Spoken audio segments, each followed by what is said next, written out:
Assalamualaikum warahmatullahi wabarakatuh. Kembali lagi bersama saya Muhammad Ajlan Praputra, saya dari Tangerang Selatan, program studi rekayasa perancangan mekanik. NIM saya 4002256500097. Nah, di sini saya akan melanjutkan project 6 saya, yaitu presentation. Nah,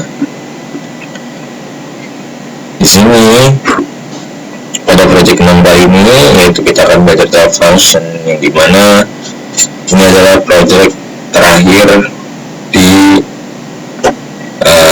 semester 1. Nah, kita langsung masuk saja.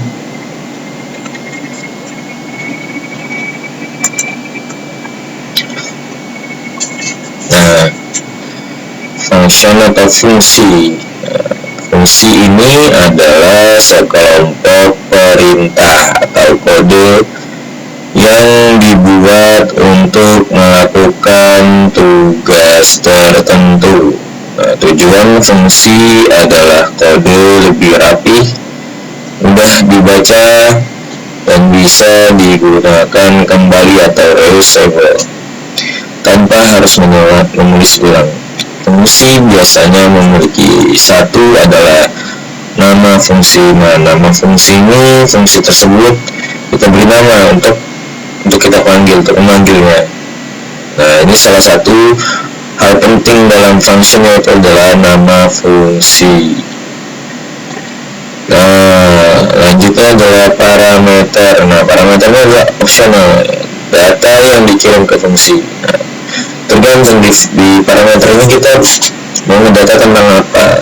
Banyak sekali yang bisa kita data, yang bisa kita masukkan dalam parameter tersebut. Bisa kita mendata nilai, mendata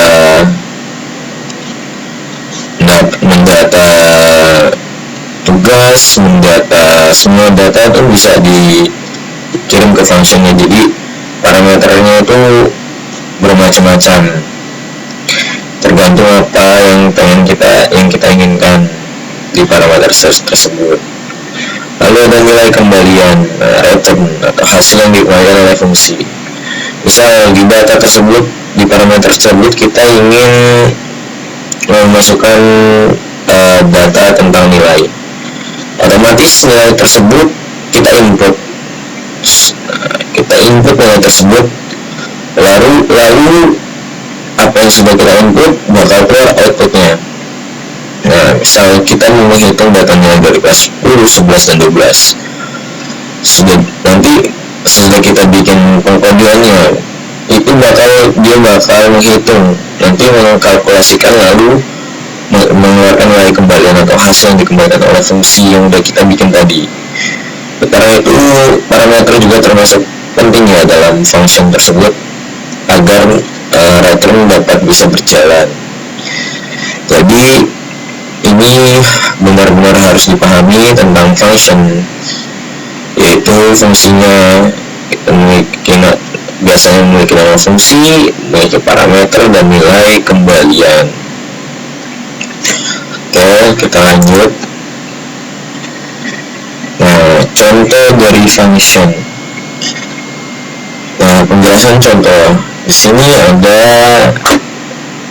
fungsi def. Nah, def ini digunakan untuk mendefinisikan fungsi. Def dari kata definisi, luas persegi, sisi. Nah, misalnya kalian mau definisinya, mau diganti boleh, diganti apa terserah, tergantung dengan parameter kalian yang tadi sudah dijelaskan. Lalu sisi. Nah, sisi adalah parameter yang dikirim ke fungsi. Nah, ini sisi ini adalah parameternya. Jadi parameternya itu dia di sini menerapkan fungsi sisi. Karena di dalam luas persegi itu adalah sisi dikali sisi. Oleh karena itu, parameter yang dikirimkan ke fungsi yang sudah dibuat atau dari mendefinisikan fungsi dari def itu ialah sisi, karena parameter dari luas persegi itu adalah sisi. Nah, Lalu retron, di sini retron yang saya jelaskan kepada kalian semua, yaitu mengembalikan nilai program ke program utama. Di program utama yang sudah kita bahas tadi ialah jika di awal dia membahas tentang luas persegi, lalu di parameternya adalah sisi dikali sisi sama dengan luas sama dengan sisi kali sisi, maka retron akan mengembalikan nilai dari fungsi dari parameter yaitu sisi kali sisi. Misalnya di luas persegi tersebut sisinya ditambah kurung ini adalah 5, lalu parameternya adalah sisi yang 5 tersebut. Nah, lalu program akan memprogram yaitu 5 dikali 5, maka retron atau output yang dikeluarkan adalah 25. Nah, jadi 3 hal tersebut itu sangat penting dalam function. Ini adalah hal dasar dalam fungsi yang dimana kita harus memahami dasarnya agar bisa membuat program-program yang lebih luas. Lalu fungsi ini menghitung luas persegi dengan rumus sisi kali sisi yang sudah saya katakan tersebut. Nah, di sini ada hashtag memanggil fungsi hasil sama luas perseginya 5, print luas persegi adalah titik 2 tanda kurung koma hasil. Jadi nanti keluarnya luas persegi adalah hasil yang sudah di 5 dikali 5 itu 25. Kita lanjut.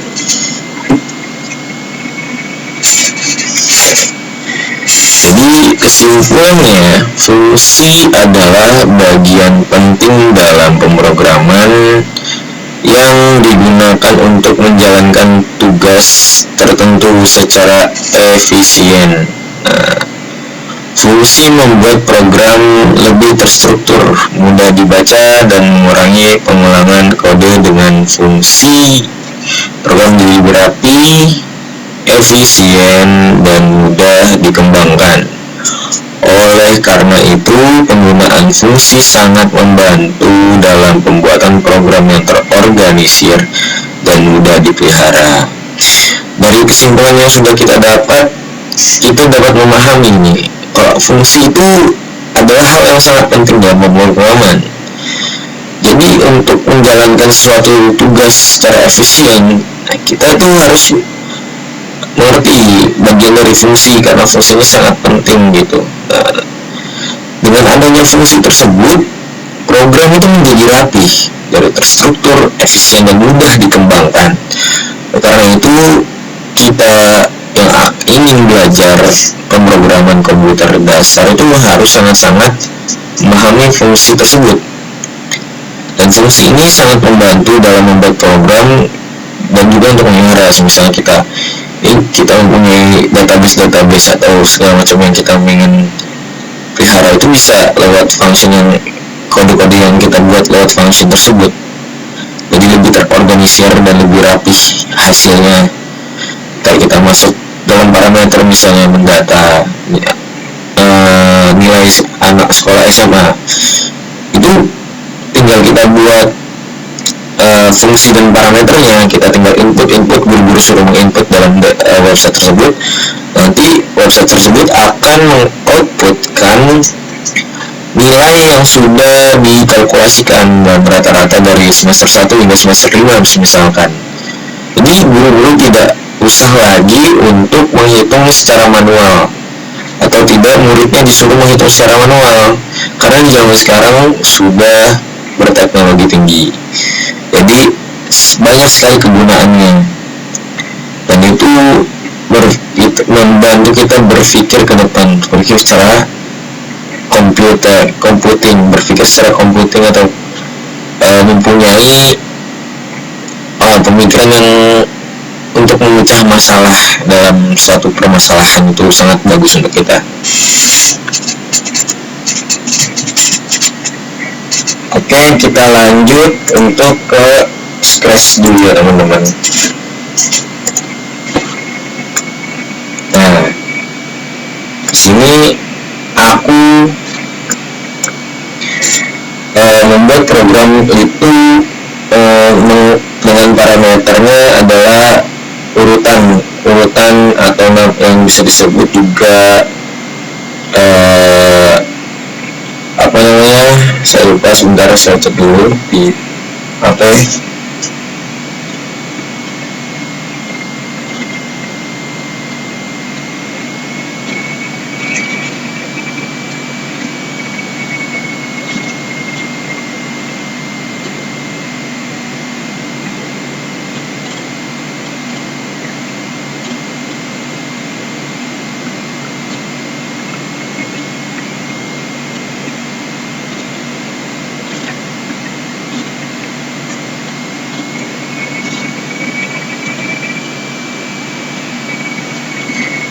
Iya, barisan bilangan ya. Barisan bilangan yang saya bikin adalah sini 7, lalu kedua berarti dia berkurang 5, 2 dikurang 5 min 3 dikurang 5, ini seharusnya 8 ya, ini harusnya 8 ya, ini salah nih, sebentar. Ya, ini harusnya min 8.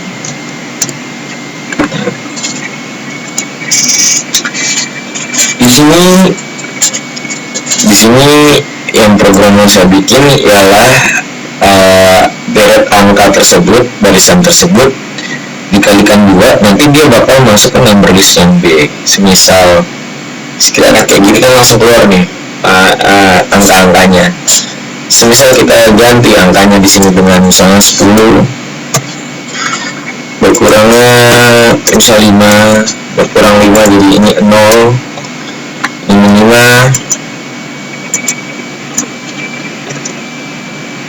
5 tambah lagi 10.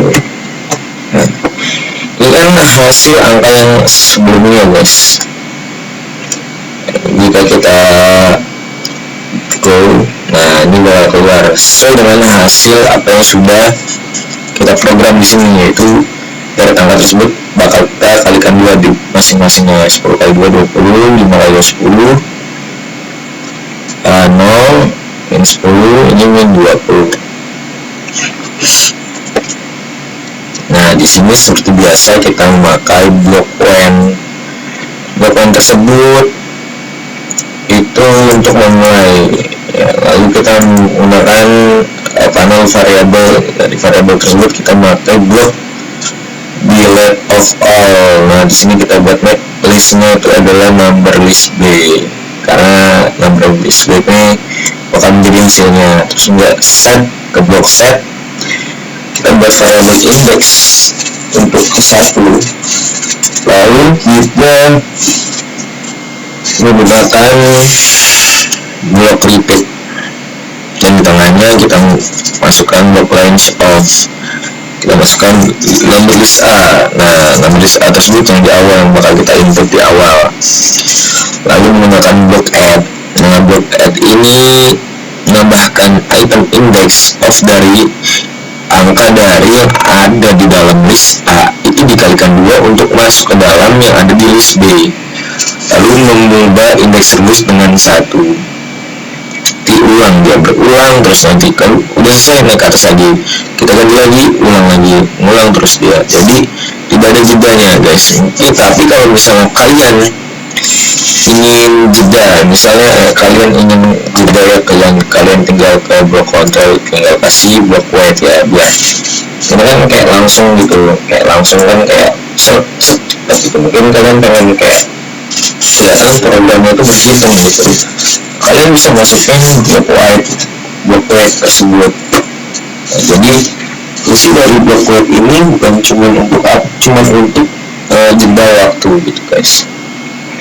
Nah, dari blok yang di sini kalian misalnya mau buat ini apa namanya, kita coba di sini number list A, keduanya ini ya, karena kita mau cari yang namanya itu misalnya ditambah ya, kita pakai blok tambah.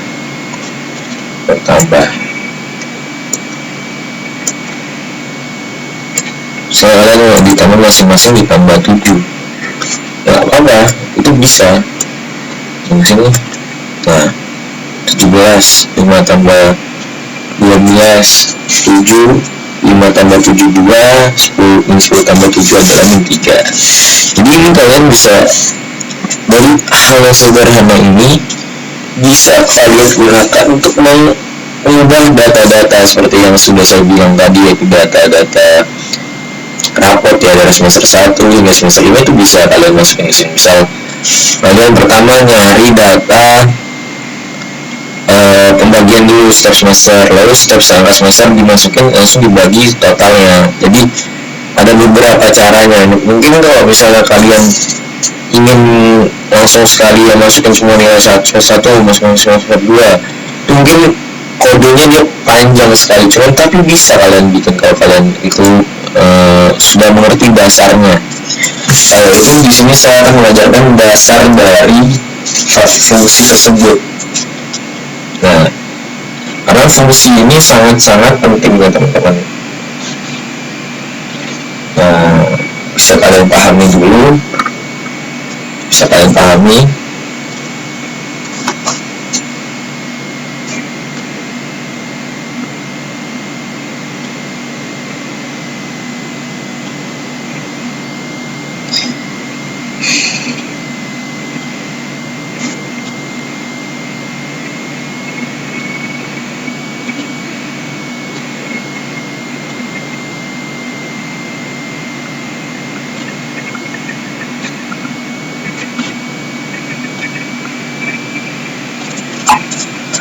Oke, karena sudah selesai, kita lanjut ke yang replit ya teman-teman. Sebentar. Nah di sini saya akan jelaskan untuk mendefinisikan get grades from user. Harus di sini bakal menanyakan grade kamu. Jadi jika sudah sampai ini grade-nya sama dengan 10, kita bakal masukkan min 1 untuk men-stop data yang udah kita input gitu. Nanti sudah itu definisi lagi bakal mengcompute list minimum. Nah, list minimum di sini kalian bakal dikasih tahu minimum number kalian berapa segala macamnya, pokoknya kayak gitu. Ini ada while, kalian bisa lihat dulu teman-teman.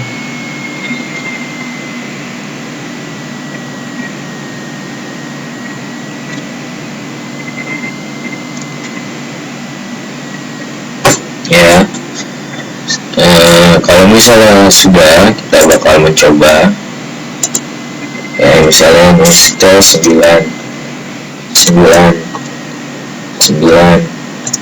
7, ya berapa tuh, 6 1 2 3 4 5 4 3. Ini nggak boleh lebih dari 10 ya. 7 1 2 3 4 5 6 7 1 2 3 4 5 6 7 8. Ya nggak boleh guys. 7 8 1 2 3 4 5 6 7 8 9. Nah karena ini udah 10 total, kita masukin min 1. Nah di sini dari semua nilai yang udah kita masukkan, yang kamu grade adalah 9 grades, yaitu nilai paling kecil di nilai kita itu adalah 4 dan maksimalnya adalah 9 dengan rata-rata adalah 7,5. Nah di sini kan bisa kalian gunakan untuk menghitung yang namanya rapot kalian. Nanti misalnya 7,5, udah masuk, kalian masuk grade 7,5, bisa grade semester pertama, semester 2, semester 3, semester 4, semester 5, semester 6. Coba kita coba ya. Misal kita semester pertama rata-rata aku 8,5. Oh berarti dia nggak bisa menggunakan ini titik ya. Kalau koma kita mulai. 8,5. Berarti dia harus punya bilangan bulat teman-teman. Kalau semisalkan hasilnya kan yang tadi sudah bilang itu udah pakai sum ya, itu buat tandanya bisa menggunakan koma-koma.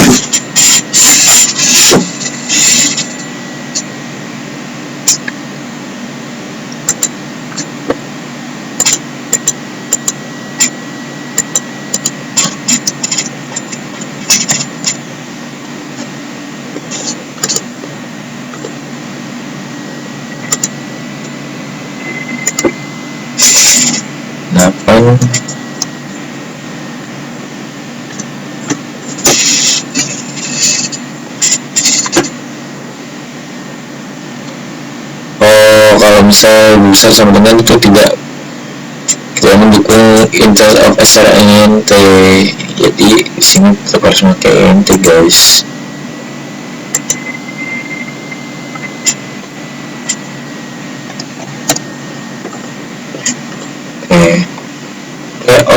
Alright.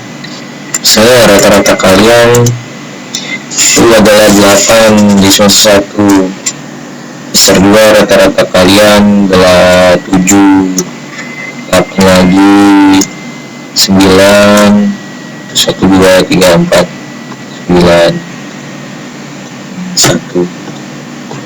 Rata-rata kalian berarti 8,2. Nah, nanti 8,2 ini bisa kalian compare, kalian mau masuk jurusan apa, jurusan yang kalian inginkan, atau kalian ingin masuk kemana, SNBP. Nah itu kalian sudah harus memakai cara yang lebih modern daripada harus menghitung manual ya.